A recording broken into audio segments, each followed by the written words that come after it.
त्यांना आम्ही गेल्या 42 वर्षापासून व्ही.एन. साहेब या नावानंच त्यांना प्रेमानं, हक्कानं त्यांना आरोळी देत आलेलो आहे. आरोळी या अर्थानं की हा माणूस म्हणजे विद्यार्थी दशेपासूनच चळवळी करणारा, चळवळीतून अधिकारी झाला, की ज्याचे पाय आपल्या ग्रामीण महाराष्ट्राच्या मातीशी एकरूप झालेले आणि त्यामुळं एक IPS अधिकारी लोकाभिमुख कसा असू शकतो हे त्यांनी आपल्या पूर्ण कारकिर्दीत महाराष्ट्राला दाखवलं. एक मित्र म्हणून आम्हाला अभिमान वाटतो की पोलिसी क्षेत्रात आमचा हा मित्र फक्त रमलाच नाही, तर ज्या भागात गेला त्या भागात एक लोकप्रिय लोकाभिमुख अधिकारी म्हणून त्यांनी नावलौकिक कमावला.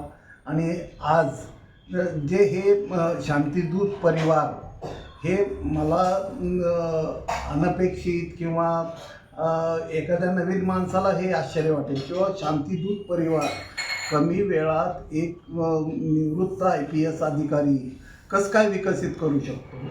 मुळात ज्या माणसाचाच पिंड हा समाजसेवेचा आहे, ज्या माणसानं गरिबी फक्त पाहिलेली नाही तर ती अनुभवलेली आहे आणि गरिबीचे चटके आणि माणुसकी याचं काय नातं आहे हे ज्यांनी स्वतः अनुभवलेलं आहे, असा हा माणूस गप्प बसणारच नव्हता.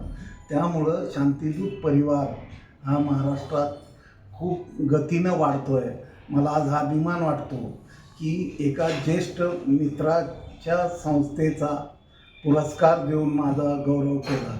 खरं तर पत्रकारितेची माझी वाटचाल आणि त्यांची पोलीस खात्याची वाटचाल अगदी समांतर 2 रेषा चालाव्या अशा पद्धतीनं आजवर राहिलेली आहे. आम्ही दोघांनीही आमच्या क्षेत्राला न्याय देण्याचा प्रयत्न केला. आज मी जे काही काम केलं असेल त्याबद्दलचं कौतुक त्यांनी माझ्या पाठीवर थाप टाकून एक मित्र म्हणून जिव्हाळ्याची, प्रेमाची शाल माझ्या पाठीवर टाकून जे माझं कौतुक केलं आहे, मी खरंच भारावून गेलो. कारण व्ही.एन. साहेबांचं रूप आम्ही फार वेगळं पाहिलेलं आहे आणि आज एक समाजसेवी ज्येष्ठ नागरिक कशा पद्धतीनं जगतो, कशा पद्धतीनं समाजाशी नाळ आपली अतूट ठेवतो याचं उदाहरण म्हणून आम्ही त्यांच्याकडे पाहतो. त्यांचा आदर्श आम्हीही घेऊ आणि तो समाजाला निश्चित प्रेरणादायी ठरेल. मी या परिवाराचं मनापासून आभार मानतो की आमच्या मित्राला तुम्ही अगदी फुलात ठेवलेलं आहे. जसं परिवार विकसित होईल तसा आमचा मित्र आनंदी होत राहील, त्याचा आनंद तुम्ही द्विगुणित करा असंही मी या परिवाराच्या प्रत्येक सदस्याला विनंती करेन. जय हिंद, जय महाराष्ट्र.